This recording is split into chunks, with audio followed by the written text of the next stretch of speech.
Hello kaibigan, nais kitang imbitahan sa aming negosyong pabango pag-uwi ko dyan sa Pilipinas. Dito ko ngayon sa isang lugar dito sa pasyalan ng Taiwan. Nawa kami ay maka-inspire sa inyo. Minsan kasi ang hirap ipaliwanag ng business namin hanggat ang tao ay hindi naunawa kung ano ba yung ginagawa namin.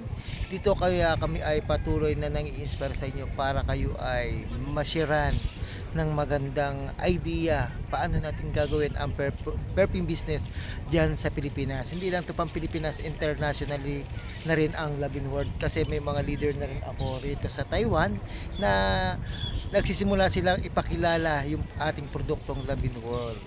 Napakadali lang ng sekreto, kailangan lang natin, gusto nating magkaroon tayo ng layunin na lumago pa yung ating kinikita sa pag-iempleyado. Pagramdam mo rin ang inflation o pagtaas ng mga bilihin, kailangang nakakaisip ka ng mga paraan paano palalaguin yung ating kinikita sa pag-iempleyado. Kaya huwag kang mahiya, PM mo ko pagdating ko dito sa Pilipinas, magkita tayo, sagot ko na ang kape natin, huwag kang mag-alala.